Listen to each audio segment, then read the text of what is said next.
Okay. Sir, బ్రీడర్స్కి life బాగుండాలంటే ఏ విధమైన food maintain చేయాలి? ఏ టైంలో పెట్టుకుంటే వాటికి బాగా అరుగుదల అవుతుంది? మెడిసిన్ ఎలాంటివి యూజ్ చేస్తే మంచిది?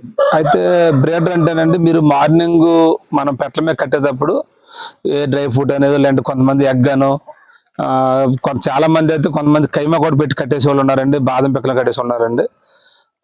వాళ్ళ ఒక్కొక్కరు వాళ్ళ విధిని బట్టి పెట్టుకుంటారండి, వాళ్ళ పరిస్థితిని బట్టి. అయితే దానికి ఈవినింగ్ టైం అండి, మనం పెట్టల మీద తీసిన తర్వాత ఒక 2 hours ఆగి పెట్టిన కోడి పుంజు ఈ పెట్టల మీద వాటిని మర్చిపోయి కొంచెం మేత గట్ట శుభ్రంగా తిని కొంచెం దానికి ఇబ్బంది లేకుండా కోడి వీక్ అవ్వకుండా ఉండడం అనేది మేము చాలా సందర్భాల్లో చూసామండి. దాని మెడిసిన్ అంటేనండి, మనం వచ్చిన దాని ఆరోగ్యాన్ని బట్టండి. సామాన్యంగా పెట్టల మీద ఉన్న కోడి పుంజుకి ఈ ఈ డిసీజ్ అనేది అటాక్ అవుతుంది తక్కువ ఉంటాయండి. ఎందుకంటే ఏరే కోడి పుంజుతో కలవదండి, చేయదండి. ఒకవేళ ఈ పెట్టల వల్ల ఏదన్నా డిసీజ్ లాంటి వచ్చినా దాని పరిమితిని బట్టి అప్పుడు మనం మందులు వాడుకుంటాం. దానికి పలానా మందు అనేది ఉండదండి. దాన్ని బట్టి ఆ వచ్చిన డిసీజ్ బట్టి మనం మందు వాడుకుంటాం. ఇప్పుడు బ్రీడర్స్ కి ఎటువంటి ఫుడ్ అయినా పెట్టుకోవచ్చు, అప్పుడు పెట్టుకోవచ్చండి, మన ఇష్టం అండి. అది ఒక్కొక్కళ్ళు ఒక విధంగా పెట్టుకోవాలి ఉంటారండి. అదే అంటే ఇప్పుడు మీరు ఏ విధంగా చేస్తున్నారు? మేమైతేనండి మార్నింగ్ పెట్టల వేసేటప్పుడు ఏదన్నా ఫుల్ కండిషన్ కోడి పుంజు అనుకోండి, ఏ బాదం పెక్క ఇటువంటి వేసుకుని వేస్తామండి. లేదనుకోండి కొంచెం ఎగ్ గట్ట అటువంటి పెట్టి వదిలేస్తామండి. ఈవినింగ్ 5 గంటలకు తీసామనుకోండి, మనం 7 గంటల టైంలో ఆ కోడి పుంజుకి ఫుడ్ పెట్టేస్తామండి, పెట్టలు అనేది కనపడకుండా. అందువల్ల పెట్ట శుభ్రంగా ఫుడ్ తినేది, మళ్ళీ దానికి ఆరోగ్యంగా ఉండి మనం వేసిన నెల 15 రోజులు కానీ 2 నెలల లోపు తీసేస్తామండి. మేము సహజంగా 40 రోజులు ఇస్తామండి, 40-45 రోజులు ఆరోగ్యంగా ఉండడానికి ఉపయోగపడుతుంది అలా మేపుకుంటానండి. అంటే ఇప్పుడు గుడ్లు పెట్టే పెట్టలు ఉంటాయి కదా, అవునండి, వాటికి ఏ విధంగా ఫుడ్ తీసుకుంటాం? మేము వాటికైతేనండి అసలు ఎప్పుడు కూడా మేము మెలుకులే వాడతామండి. ఒడ్లు మిల్లులో పట్టించినట్టు మెలుకులు. ఈ పూర్వం అంటే దంపేవాళ్ళు అండి, మన ఇప్పుడు దంపేవాళ్ళు ఎవరు లేరండి. ఆ స్టామినా లేదు కూడా అండి ఇప్పుడు మన మనుషుల దగ్గర.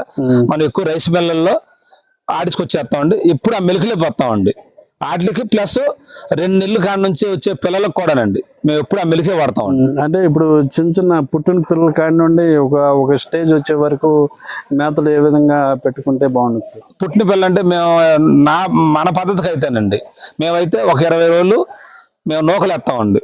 20 రోజుల కాడ నుంచి నూకల్లో సన్నగంటలు కలుపుతామండి. 2 నెలలు 2 నెలల 15 రోజుల వరకు కూడా సన్నగంటలు పెడతామండి. కోడిపిల్ల ఫ్రీగా తిరిగి అది మనకి పెట్టినప్పుడు ఫ్రీగా తిరుగుతుందన్న రోజుల నుంచి మెలుకులు వాడేస్తామండి. ఇక ఇంచుమించుగా నేను 9 నెలలు 10 నెలల వరకు కూడానండి మనకి ఆ మెలుకులే వాడతానండి.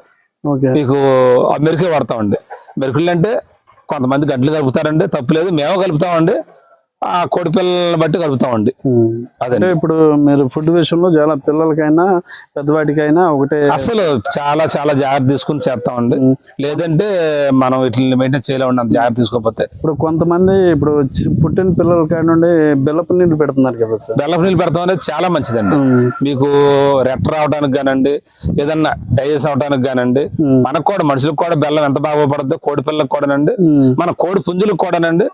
వారానికో 10 రోజులకు బెల్లం నీళ్ళు పెడతాం అండి. మన పెద్దలు చూసి మనం నేర్చుకున్నామండి. బెల్లం నీళ్ళు పెడితే చాలా మంచిదండి. అంటే ఇప్పుడు మీరు సమ్మర్ లో ఎటువంటి జాగ్రత్తలు తీసుకుంటున్నారు ఇప్పుడు కోళ్ళకి? సమ్మర్ అంటేనండి ఇక మహా ఇబ్బంది అండి కోడి పుంజులు. మనం రాను ఈ పెరిగిపోయే ఉష్ణోగ్రతలు ఎండలను బట్టండి కోళ్ళు పెంచడం అనేది చాలా ఇబ్బంది అవుతుందండి. కానీ నేను ఈ 4 నెలలు ఫిబ్రవరి టు జూన్ వరకు వర్షాలు పడే వరకు అండి నేను ఉదయం 10ంటికే మేత పెట్టేస్తామండి. ఎందుకంటే ఎక్కువ నీళ్ళు తాగిన తర్వాత కోడి పుంజు మేత తిందండి. అదే ఉద్దేశంతో మేము 10ంటికల్లా మేత పెట్టేస్తామండి. కానీ ఎక్కువ శాతం కూడా కాదండి, ఇంపార్టెంట్ అండి. అసలు మార్నింగ్ 6 to ఈవినింగ్ వరకు కూడా, నైట్ వరకు కూడా అసలు నీళ్ళు అనేది లేకుండా కోడి దగ్గర ఉంచకూడదు అనేది మా ఉద్దేశం అండి. అలా ఉంచిన కోడి పుంజు కొంత మనకి ఆరోగ్యం, దాని మీద ఆరోగ్య ప్రభావం ఎక్కువ పడదండి, అనారోగ్యం రాదండి. అదండి. Thank you sir.